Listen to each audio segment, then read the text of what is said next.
Welcome to USA Global TV and Radio, where our mission is to provide education, entertainment, hope, and inspiration.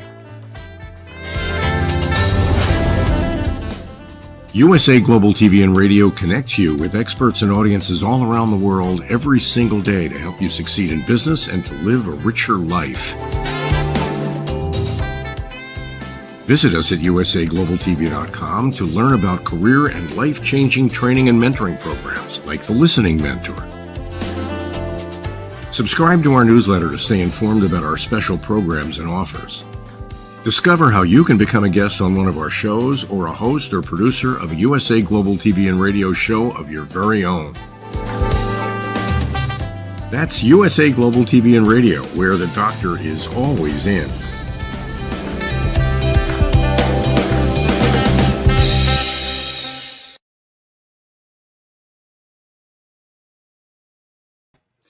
Hi, Red O'Loughlin here.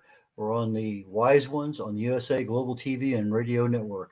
Normally, Dr. Jacqueline does the introductions today, but she is producing the show, and we'll have basically, you're going to be with me and our guest today. The Wise Ones is a show where we bring on guests who have extra special value to share with our audience. And today's guest, Hiett Ives, is no stranger to our show. He's been on before, but it's been a long time ago, quite a long time ago, and a lot of things have changed. COVID's kind of relaxed a little bit. We're back in-person networking, especially here in the Houston, Texas area. And Hiett is one of those, I'm going to call master networkers. There's very few of them out there that I can classify as that, but I believe Hiett is one of them. He also shared with me this morning that he came in second place in the international speech contest with Toastmasters, a very, very high achievement. So again, a polished speaker, public speaker, and so many other things that we're going to learn about Hiett today. So Dr. Jacqueline, when you get a moment, would you bring Hiett in, please? Good morning, afternoon, I guess right now for here in Houston. Hiett, been a long time since I saw you last Friday in person. This is true. Regardless, I appreciate you helping us out here today on the Wise Ones. I know you've been very, very active on the B2B network. Tell people what B2B is and how you help them. B2B stands for business to business interaction as opposed to business to consumer. Most people are, as the consumer, go to the store and buy things, and that is a business to a consumer. Business to business is where companies that provide elements of a product before it goes to the public, before it goes to end use. So it's somebody that provides parts for automobiles does a business to business transaction with the auto manufacturer. So that's the B2B side of it. And I do both editing and writing of copy in that area and trade shows, business to business trade shows in that arena. Okay, let me get back to the B2B because I think I need just a little bit more clarity on that. I understand it, but when you're talking about, you mentioned automobile manufacturers. So let's say my company makes brakes. And I'm selling it to Ford and Chevrolet and whatever. So in other words, I am a business that sells brakes. That would be a B2B business. But could I not also sell brakes to AutoZone and sell them online to customers? Yes, you can. If you're selling them to AutoZone, that's B2B because they are the consumer is buying them from AutoZone. Now, if you're selling it directly online, then that is B2C. However, most companies that sell B2B do not also sell B2C because basically that's cutting their distributor out. Yes, it would be more advantageous to them perhaps, but they would be competing with themselves through their normal distributors. Okay. So that's really the difference is that the consumer can take advantage of whatever pricing is there, but they don't necessarily have the same network to distribute that part. Yep. Okay. Yep. So now when you get a B2B client, what do you do for them? Well, as I said, I do two things for them. One, I put their copy, their website copy, their collateral material copy, their internet copy into user friendly language. Most websites say, we can do this for you, or I have these 4 items that I can give you. All I, or we. What I do is change that copy to when you, the reader of this copy, when you choose to use us to provide you service, here are the 4 advantages you are going to get. Now it's going to be the same 4 points as, we give you these things versus here's what you are going to get when you choose us as your provider of goods or services. Okay, two things occur to me in the middle of that. One being the use of the word when as opposed to the use of the word if. I remember when Yes. you were speaking one of my books a while back, that was one comment you made on the paper that we had as a critiquing party. And you said, change if to when where appropriate. Well, I went through there, I did a find, and I had like 87 times I had the word if. And I think I changed 85 of them to when. Yep. So that is a critical part of the English language when we say if you do this as opposed to when you do this. Well, and in that same vein, the word will, if you take the word will out of 85% of the time you take the word will out of a sentence, it will you will not have to change anything else, and it becomes you will receive the following things from us. You receive the following things from us. It makes it a far more positive, far more immediate statement. So look, and when you're reading things, there's about 15% of the time you might have to change another word or two, but literally 85% of the time you remove the word will from any statement. And of course, a lot of people on their website say, we will do they assume it's in the future. So we will do this for you. Well, that is the manana complex. That's tomorrow. So, I don't will anything to anything. I do this. I provide this. Okay, now one of the things we didn't cover that's super critical because of the direction we're going on with the questions is you are an expert on the English language. You wrote a book on that. Tell us a little bit about your background, how you got to be there, and that first book that you wrote. My father was career military. We spent 4 years in the UK, and he put me into a British Jesuit boarding school. The Jesuits are the education masters within the Catholic Church. And the school I went to had an annual essay contest. And as an underclassman, and I was the only American in the school, I was recognized as the best author in the school, in the student body. So it took me a few years to realize it, but I said, if the British Jesuits recognize this, perhaps I ought to hone it. So I have been editor of several publications, and I have a weekly That Ain't Not Right Use and Abuse of the English Language MailChimp missive that I've been putting out for 6.5 years every week. And after about 1.5 years of that, I took and made a excuse me for didn't realize we were going to come up with this, but here is That Ain't Not Right, the use and abuse of the English language.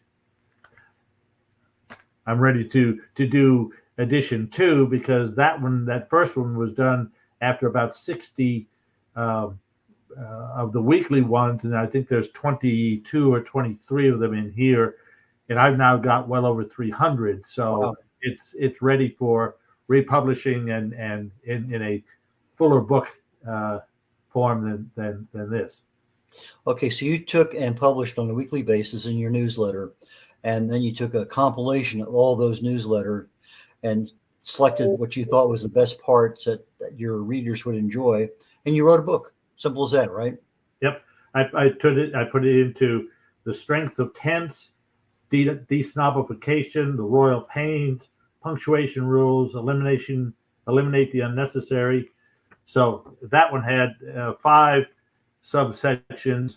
The new one will have infinitely more, probably twice as many, because I've branched out into the use of foreign language, or how foreign languages have influenced the English language, and how many actually foreign words that we use as English words, if you will.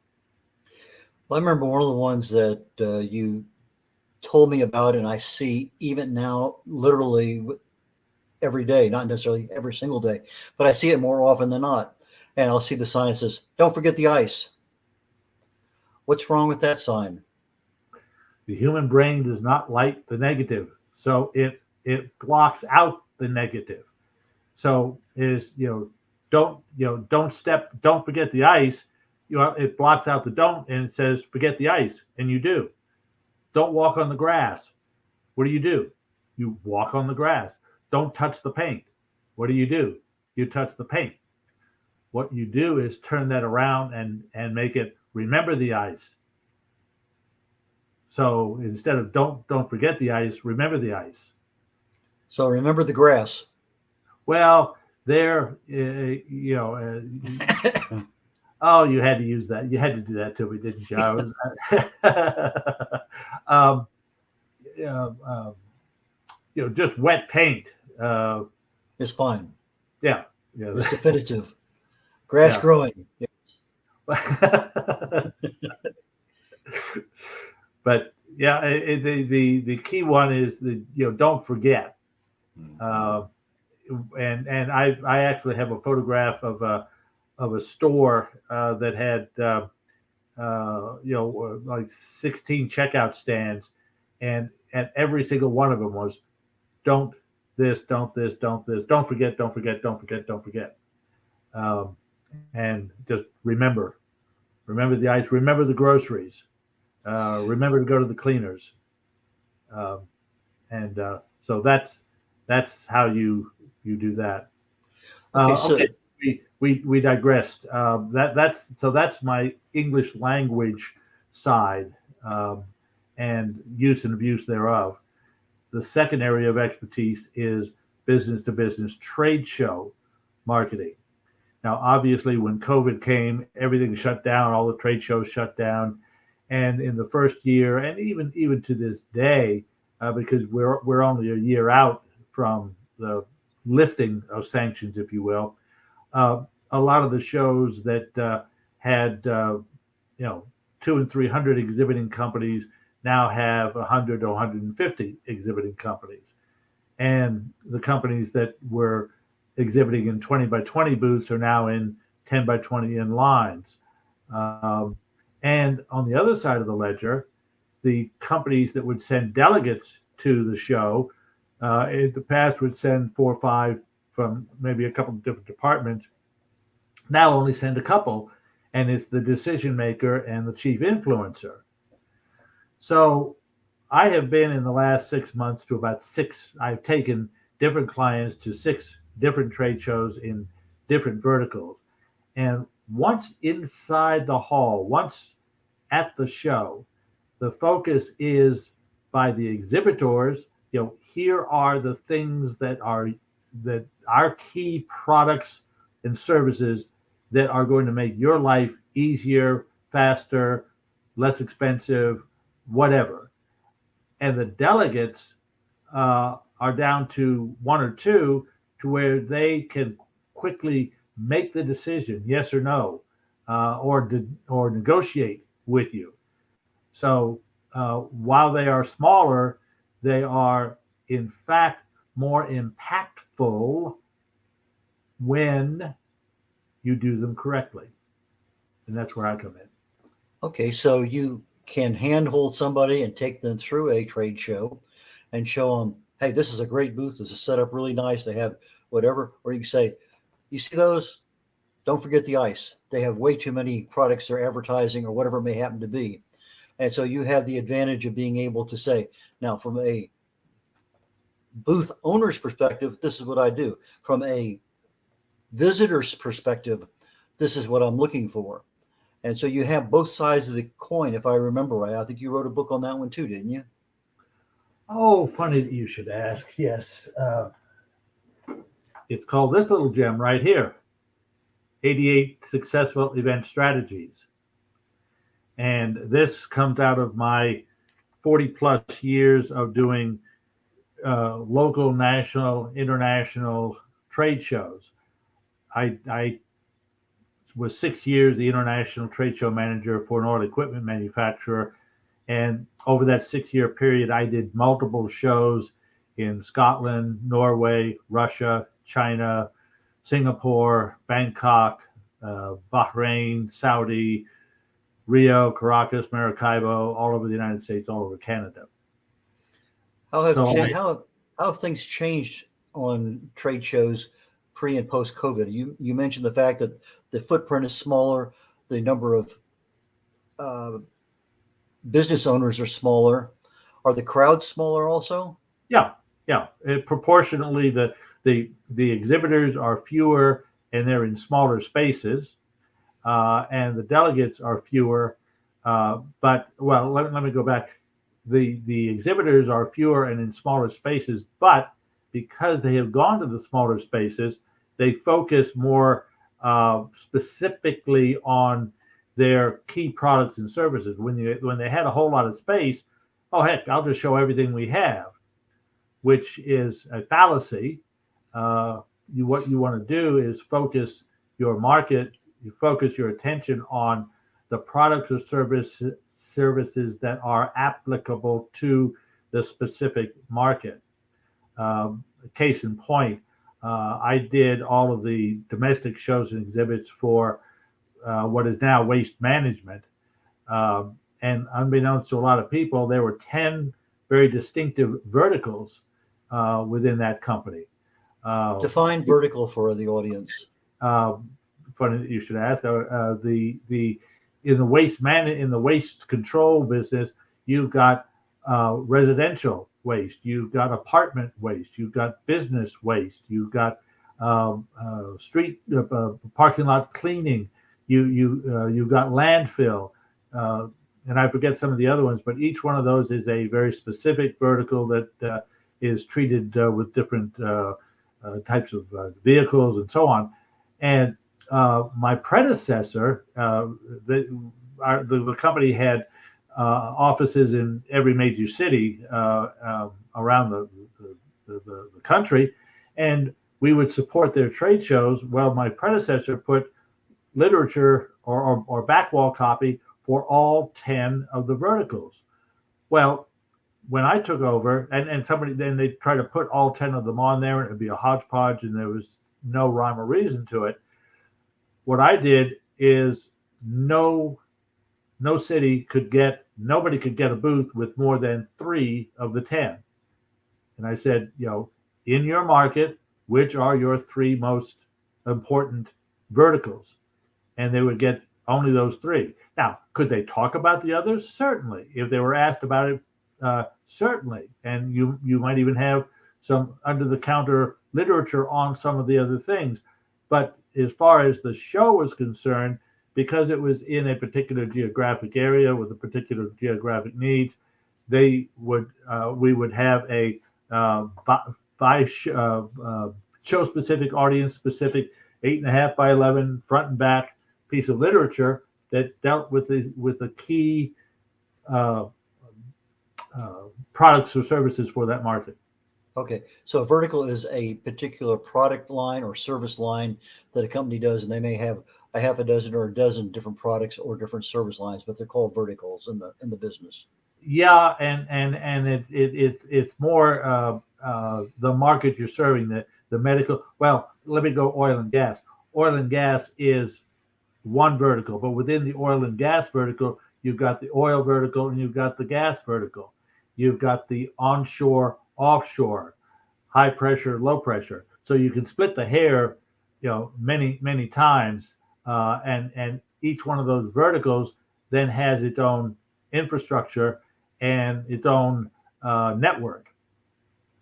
Well, I remember going to the Offshore Technology Conference here in Houston many times over the years, especially when I was working in that business. and there would be what I'm going to say 50,000 people attend that over a weekend. And there are some times that you're walking, you literally are touched on all sides by people trying to meander through the parking lot, through the doors, through the aisles, through everything. It was a quite an experience. Uh, It is the first 4 business days of May every year, and you got the numbers close. The last, pre-pandemic had 60,000 delegates going to 2,000 different exhibiting companies in 3 different buildings over a 4-day period. Not counting all the parking lot exhibitions. Yeah, plus outside. Um, Now, and I had clients say, "Oh, I've got to be an OTC. I've got to be an OTC." And I said, "No, that's the last place I'm going to take you. What you're going to do is wait 4 months, and the Society of Petroleum Engineers that sponsors that 4-day extravaganza in the month of September, October, has the SPE annual meeting. This is a 3-day meeting with 450 delegates or 450 exhibiting companies going after 15,000 delegates, of which about 20% are likely to be prospects. A far better investment of time, effort, and far more likely to get positive ROI on a quicker basis than would be gotten out of OTC.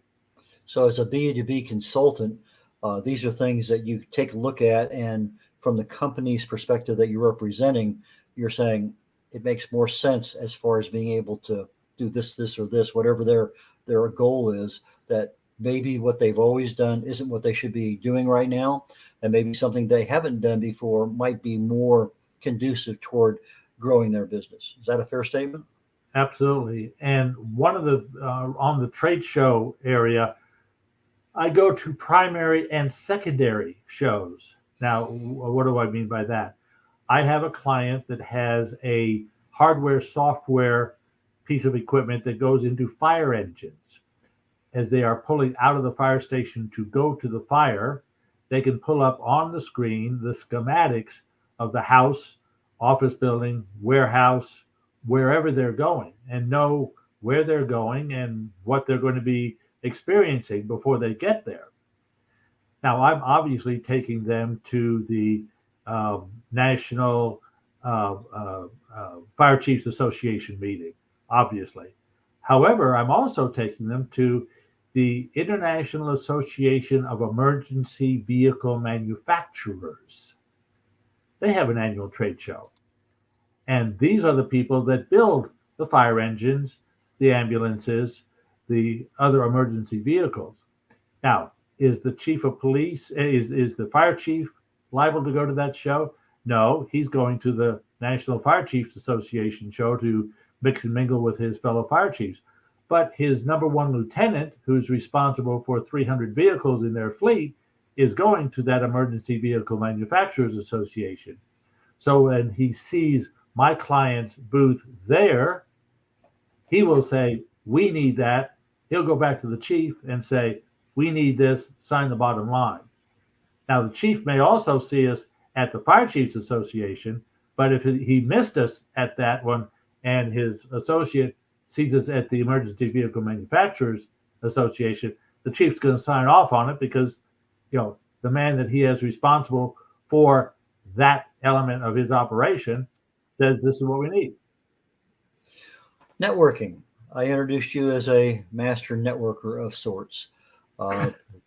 There's been, it seems like almost every day of the week you're at some networking event between you and Gil Stolzenberg. I'm not sure who attends more, but I know the two of you, I put in a class almost to yourself because of the amount of time you spend in person with other people. Give us some hints about what it takes to be a good networking professional, per se. Be very precise as to the show, as to the networking opportunities that you avail yourself of. Now, that's a lot of 25-cent words to say. choose wisely. If you want to, well, I'll give you an example. The mutual friend of ours, Brian Bearden, does websites. He did both of my websites. He wanted to do websites in the offshore oil and gas vertical. So back in the day, the Offshore Engineers Society of Houston had a monthly lunch that had 400 engineers. And he joined as an ancillary, as a service provider, and got to be known in that group. And he ended up becoming the president of the Offshore Engineers Society. He was not an offshore engineer. He was a service provider, but he got where his audience was and became one of them. So rather than go to a y'all come shotgun kind of networking group, and I'll put things like BNI, Business Network International, or just a local networking group, community networking group, or a chamber of commerce, where you can get a whole lot of people in a whole lot of different areas, and maybe pick up some business from some of them. When you go to a industry vertical organization, the Building Owners and Managers Association, if you've got a product or service that is applicable for businesses, for office buildings, for the maintenance of that office building, then go to the Building Owners and Managers monthly meeting and go to their annual trade show. Restaurant Association, rather than try to call on each individual restaurant, you join the Houston Restaurant Association, the Texas Restaurant Association, the National Restaurant Association. Same thing, apartment Owners Association, Houston Apartment Owners, Texas Apartment Owners, National Apartment Owners. So, okay, so I show up at this local Houston Apartment Owners. I've never been there before. I have a product or service that I think would be very good in their business. How do I go about just walking in the door and networking with people I've never met before? Well, in fact, I took a client into that very environment. She, between residents, the apartment owners have to clean the apartment and prep it for the next person. Well, my client specialized in older apartment buildings where the fixtures in the bathroom were still porcelain. And the open-ended question that she asked of the members of the Apartment Owners Association when she walked in, how do you handle your bathroom repair needs? And they said, well, I use the XYZ company. How open are you to a competitive bid? Yeah, sure. Okay. Then, because I do, how many of you, what percentage of your repairs are porcelain? And this was several years ago. That may be the buggy whip business of today, but at that time it was a niche market that she was able to service, because what happened was at their show, those apartment owners that stopped and said, yes, I'm open to a competitive bid, and said, well, give me your information, about 30% of them said, this is my primary domicile, if you will, but I actually represent 2, 3, 4, 5 complexes for my corporate management. Okay, you said something very key there about sharing information. I was with you at an event last week, and the primary share is I take my phone and I pull up LinkedIn, and we go through this punch, punch, punch, and I take a picture of a QR code, and magically I'm connected to somebody else. But unless I make a note on my phone of who that was and where it was at, I've kind of lost them, because I may have 15 contacts, but who did I meet today? I noticed that you carry in the back of your belt a little old style of a piece of paper and a pencil, so to speak. And not only when you're talking with people, you may or may not get their business card, but you would also write on your little deal about following up, which I think is one of those super critical things. Anytime we're networking, we exchange information, but the follow up is probably not one of the things that most networkers do very well. Yep. Why don't you tell us the best way to follow up? Quickly. Okay. And I will, in many cases, go from the meeting where I've met the people and send them a little note, an email note or a LinkedIn note saying, enjoyed meeting and visiting with you. Look forward to it. Let me back up a second. When you meet people, we used to say, well, let's get together, let's put our calendars together and see when we can meet. Well, everybody does that off their phones now. And I find when I say, how's your calendar look for the balance of the week? I set a number of follow-up appointments literally at the event. I was at an event, what is today, Thursday. I was at an event Tuesday night at the Ion, went home, and actually at the event, set an appointment for a meeting that I had at 9 o'clock this morning. So, follow up quickly and get on each other's calendars immediately, and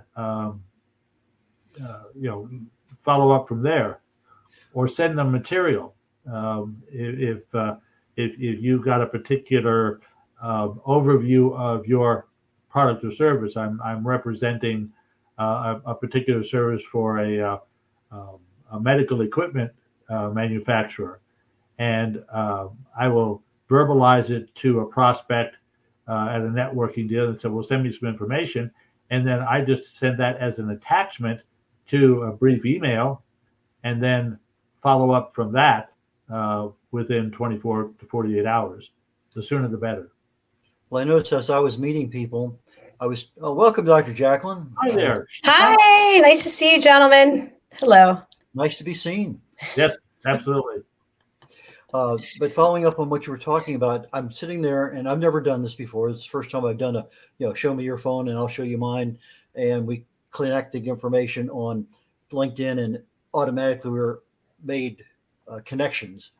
But if I meet somebody else, that connection, I don't have a chronological ability to track.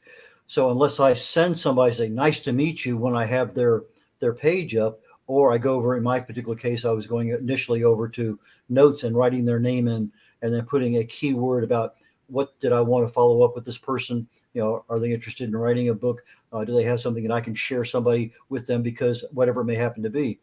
But after a while, I think, okay, fine. As soon as we pop up and I get on their page, if I just type in a message at that time saying, nice meeting you, then I have a chronological capture of that person that I can go to my messages or whatever it happens to be. But that was kind of a real eye-opening experience for me, to not pass out a business card, but get business information, but not be able to write on the card what I wanted to write on it. Yep. You're right. The younger generation, and it's now, the 30s and 40-year-olds, not necessarily the teenagers and college people, are more comfortable. Just like there was the time when we all carried Franklin planners, and that was our, if we didn't have our Franklin planner, we were dead. Well, now, if you don't have your phone, you're dead. But they have learned to navigate and optimize the multiple channels of communications, and people my age, our age, are now hiring virtual assistants to put out all of that kind of information using those channels that they know are effective communications tools. Well, I noticed that when I was trying to do something, I would say, "Can you help?" And they had no problem at all reaching over, punching, punch, punch, and then okay, well, fine. That screen worked for that one. Now I need to go, and so I learned a little bit. I learned a lot about which buttons to push to do what, and so it didn't take me very long. About 3 or 4 people later, I'm helping somebody else who was in my position. Yep. Yep. Learn a little and pass it on. Yep. Absolutely. Gentlemen, I was listening. Yes, I was listening to the conversations. Very interesting. And Mr. Ives, always a pleasure to see you.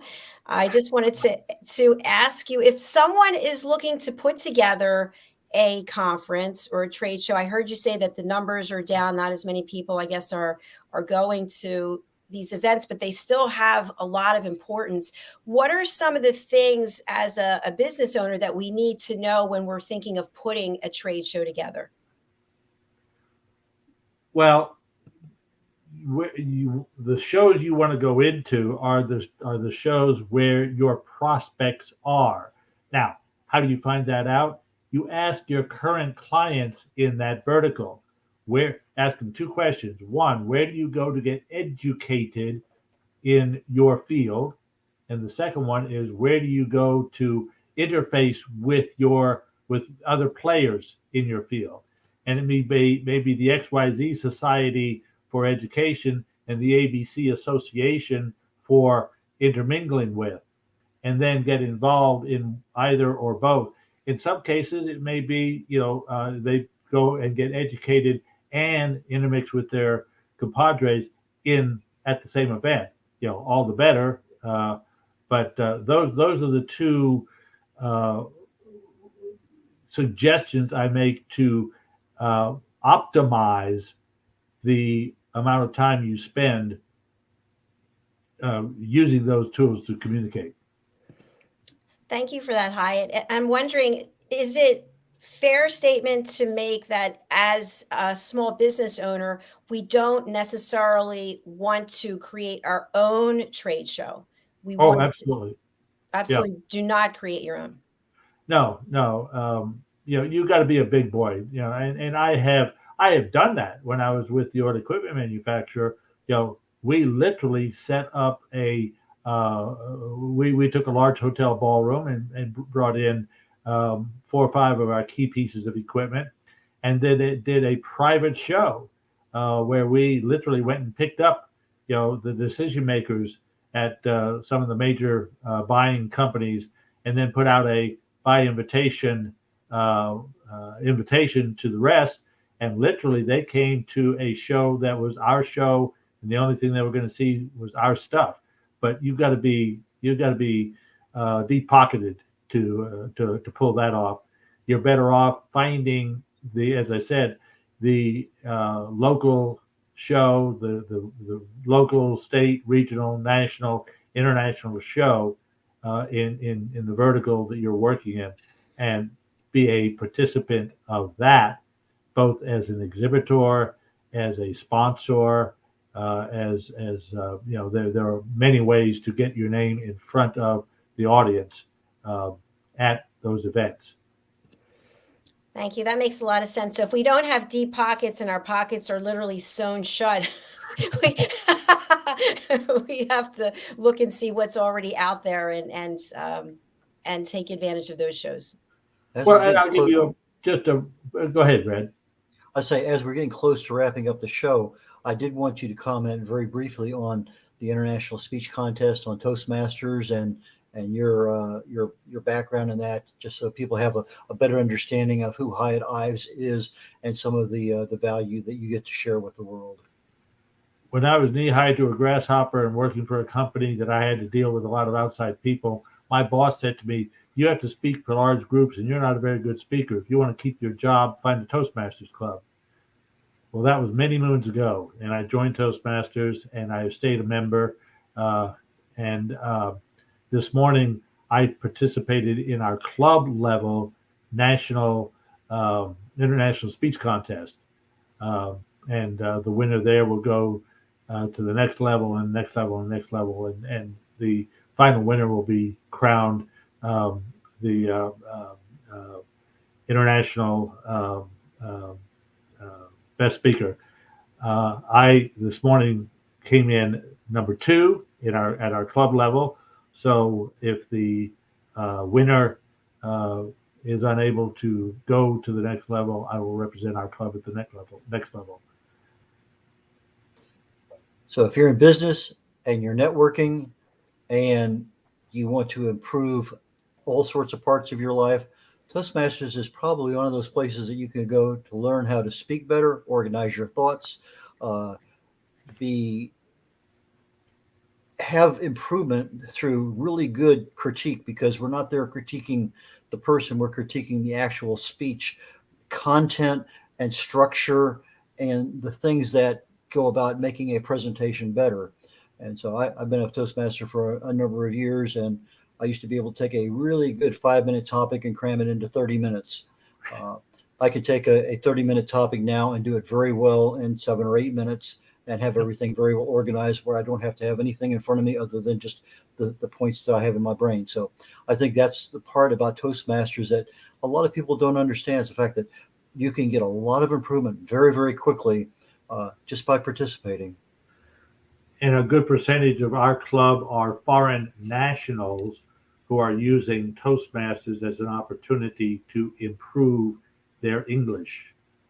We've got Oriental, we've got Latin American, we've got Middle Eastern, and they all, over and above the basic elements of Toastmaster, are using it to improve their use of the English language.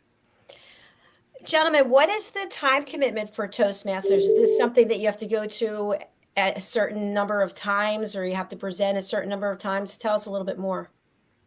Yes, you have a schedule, and our club has 3 prepared speeches, 5 to 7 minutes, 3 evaluations, 2 to 3 minutes of those speeches, and then table topics, which is extemporaneous speaking for 8 or 10 people. And it happens every week. You are scheduled 6 weeks in advance.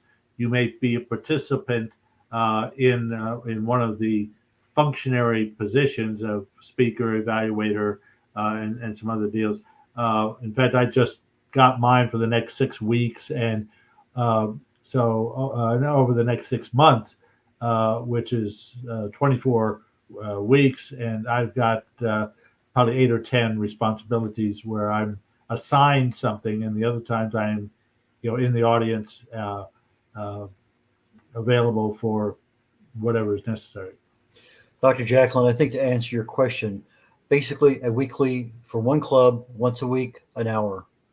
There might be some clubs that might meet an hour and a half. There may be some clubs that have, every other week. There's different ones, but basically 1 hour once a week.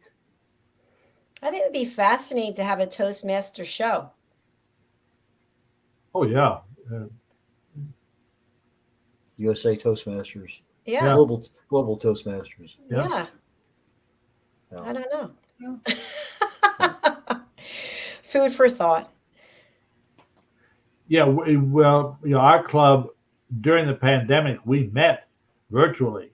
So literally, each one of the speakers was presenting from their office, their dining room, wherever they were, and the evaluators were doing the same thing in the tabletop. So it is certainly something that can be done virtually, which would be what we would have to do vis-a-vis something you all put together. Yeah. Well, Dr. Jacqueline just had a course on how to effectively interview on video on television. And I know that when I had my first in-person event after COVID, I had a lot of Zoom meetings that I made presentations on, but my comfort level and my ability to use some of the tricks of the trade in-person presentations was lacking because I had not done it in a while. And then some of the things that I would use effectively in Toastmasters, I cannot use or should not use in the broadcast business. The use of the hands. My wife always tells me, don't use your hands.